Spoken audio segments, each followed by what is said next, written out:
Welcome back to learning YouTube channel. This is Manjeet sir.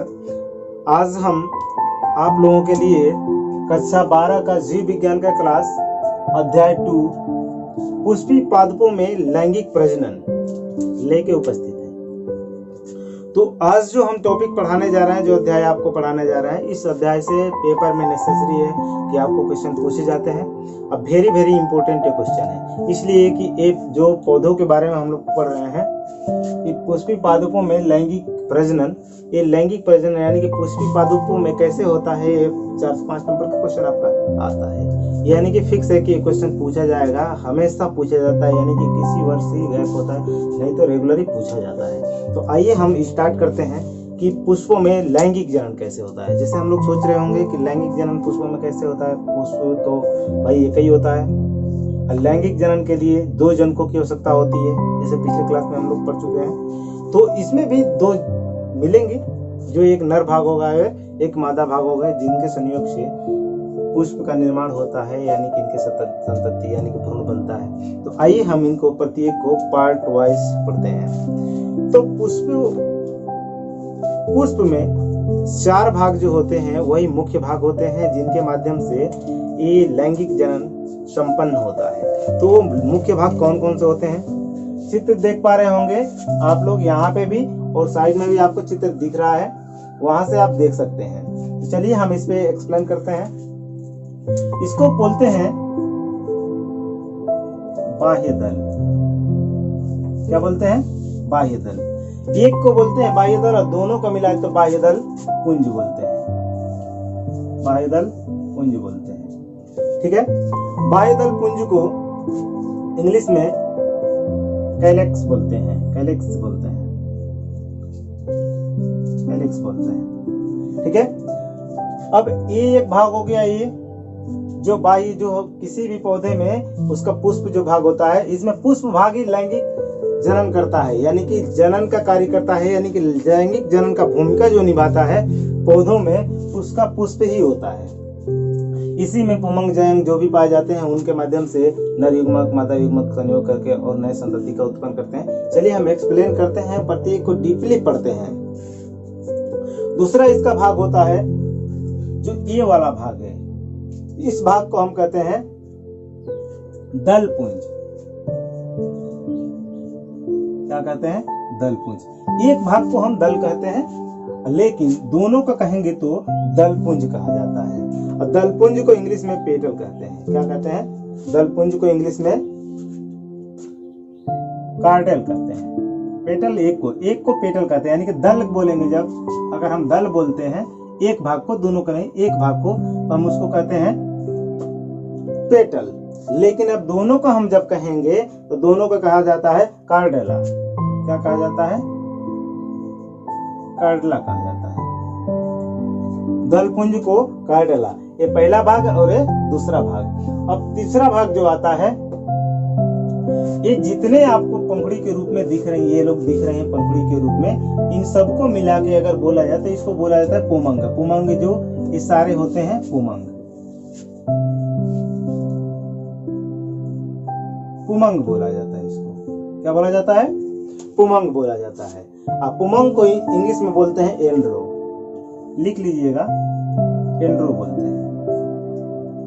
ये तीसरा भाग हो गया, इसको हम इरेज कर दे रहे, मिटा दे रहे हैं, यानी कि दोनों को ले लीजिएगा, दलपुंज बताया जाता है, एंड्रो बोलते हैं।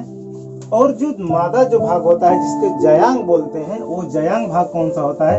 ये वाला जो भाग होता है उसको हम बोलते हैं जयांग। प्रत्येक को हम पार्ट वाइज करेंगे, वीडियो स्किप ना करिएगा, आप वीडियो को फुल देखिए, फुल समझ में आ जाएगा आपको। प्रत्येक को हम हटा के दिखाएंगे, एक एक पार्ट वाइज तोड़ के दिखाएंगे ये कैसे। अब जो यहाँ से यहाँ तक का जो भाग होता है, इस भाग को कहते हैं हम जयांग कहते हैं। प्रत्येक को लिखते चलिएगा, हम पार्ट वाइज तो बताएंगे ही बताएंगे। तो इसको कहते हैं जयांग, ठीक है। ये 4 भाग होते हैं, पहला बाह्य दलपुंज, दूसरा पुमंग, तीसरा दलपुंज और चौथा जयांग। ये 4 भाग होते हैं पौधे के जो लैंगिक जनन में भाग लेते हैं। आगे चले, जो ए वाला भाग होता है इसका, जो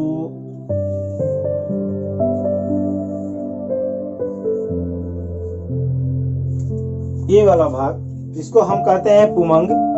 पुमंग भाग को नर भाग कहते हैं, यानी कि नर युग्मक कहते हैं, पुमंग कहते हैं। अब जो पुमंग होता है ये कई संख्या में होता है। जैसे पुष्प में आपको दिख रहा है कि कई से चित्र दिख रहे हैं।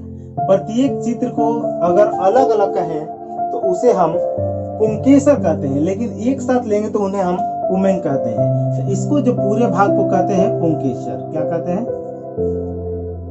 पुंकेसर।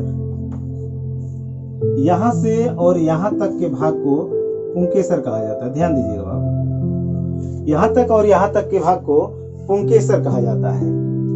पुंकेसर के दो भाग होते हैं। कौन कौन से? ये जो यहां से और यहां तक का जो भाग होता है इसे कहते हैं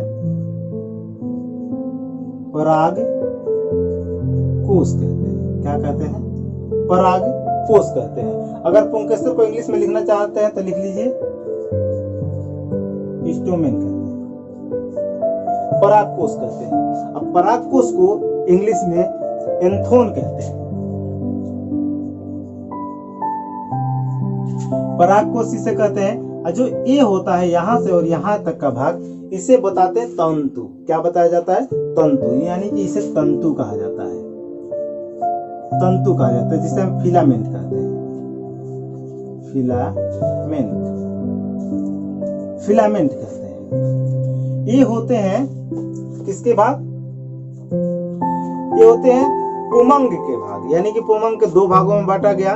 इन्हें कहा जाता है परागकोश तथा तंतु। आइए हम नीचे पढ़ते हैं कि जयांग क्या है।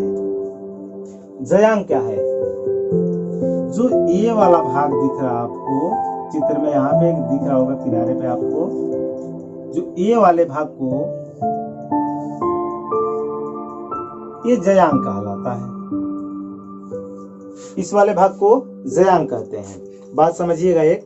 अब बात आता है कि पुष्पीय लैंगिकों में, यानी कि पुष्पी पादपों में लैंगिक जनन होता है। तो उसमें बताया हमने कि पुष्प के किसी भी पुष्प में 4 भाग होते हैं। पहला दलपुंज, दूसरा बाह्य दलपुंज, तीसरा पुंकेसर तथा पुंकेसर को पुमंग बोलते, पुमंग, तथा चौथा था वो जयांग था।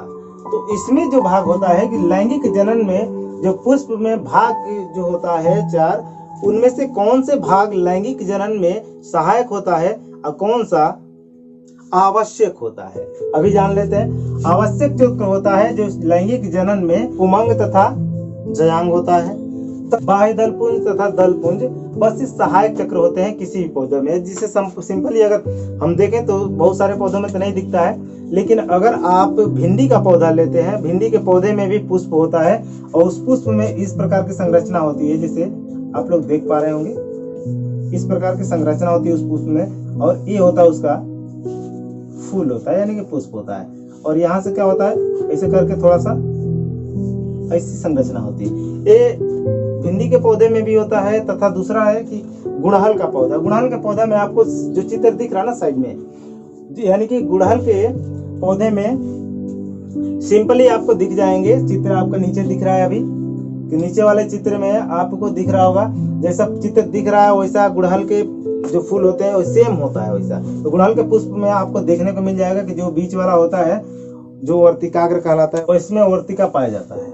ठीक है ना? आइए हम इसको जानते हैं। तो सहायक चक्र का बस काम होता है उस पुष्प का सहायता करना, लेकिन जनन में जो प्रजनन में जो भाग लेते हैं वो होते हैं पुंकेसर तथा जयांग, यानी कि पुमंग तथा जयांग। पुमंग का ही एक अलग भाग होता है पुंकेसर। बाबू बस ध्यान से पढ़िएगा, याद हो जाएगा एक चीज। अब बात आता है कि जो पुंकेसर को 2 भागों में बांटा गया है, वो भाग कौन सा है? पहला है परागकोश, दूसरा क्या है? तंतु। अब ये आता है जयांग। जयांग क्या है? अब जयांग जो मादा का भाग होता है, यानी कि मादा भाग जो होता है जो लैंगिक जनन में भाग लेता है उसे कहते हैं जयांग। तो जयांग को 3 भागों में बांटा गया है। पहला है वर्तिकाग्र, दूसरा वाला जो भाग है यहां से और यहां तक को, उसको बताया जाता है क्या चीज? वर्तिका। वर्तिका। वर्तिका बताया जाता है, यानी कि यहाँ से और यहाँ तक का भाग वर्तिका कहलाता है, तथा शेष जो ये भाग होता है इसमें इस प्रकार की संरचना पाई जाती है।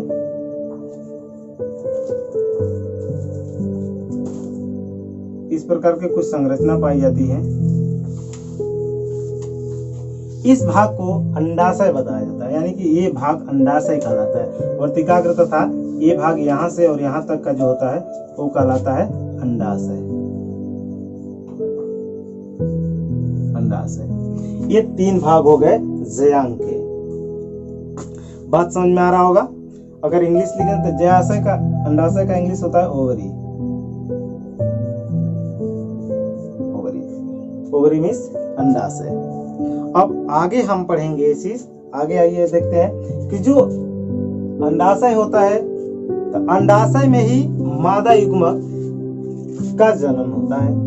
अब आइए हम नेक्स्ट टॉपिक के बारे में जानते हैं, यानी कि मुख्य रूप से कौन भाग लेता है लैंगिक प्रजनन में। यानी कि पुष्प में जो नर भाग होता है उसे परागकोश कहते हैं, तथा पुष्प में जो मादा भाग होता है उसे जयांग कहते हैं। तो जो पुष्प में जो नर भाग होता है वो किस प्रकार का दिखता है? इस प्रकार का, कुछ इस प्रकार का दिखता है। ये जो परागकोश है, पराग कोश है, एक परागकोश परिपक्व होकर और फट जाता है। क्या होता है? फट जाता है, यानी कि इसमें परागकण का निर्माण होता है। पराग कण का निर्माण होता है। परागकोश के अंदर पराग कण पाए जाते हैं। अब कब निषेचन होता है इसको भी बताएंगे अभी।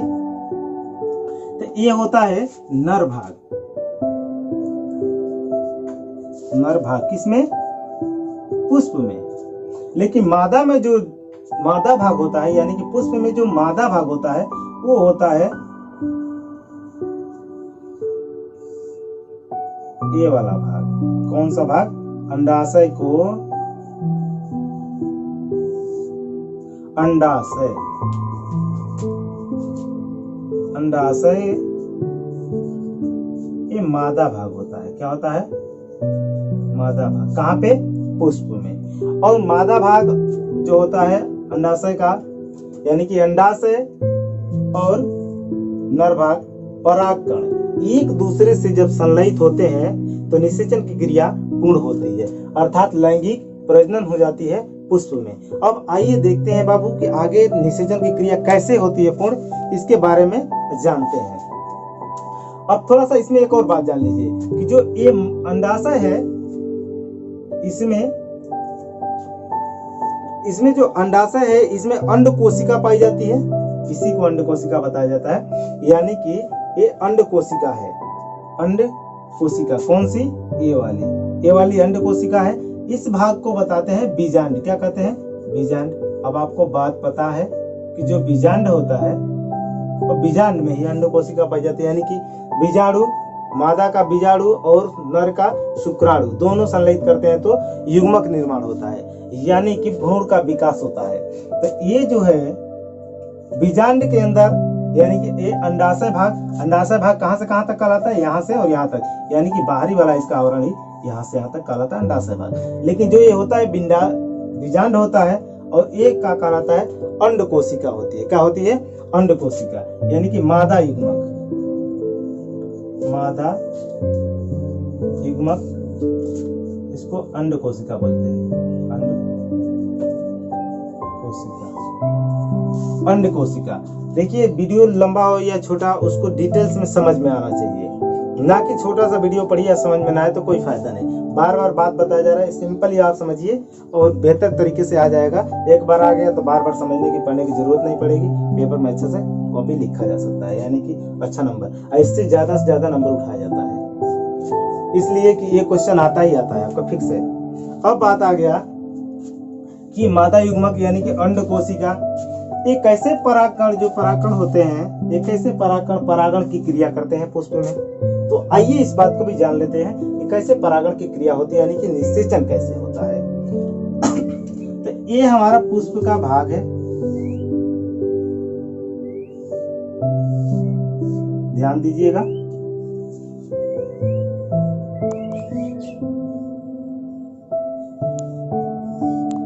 यानी कि ये पुष्प का भाग है।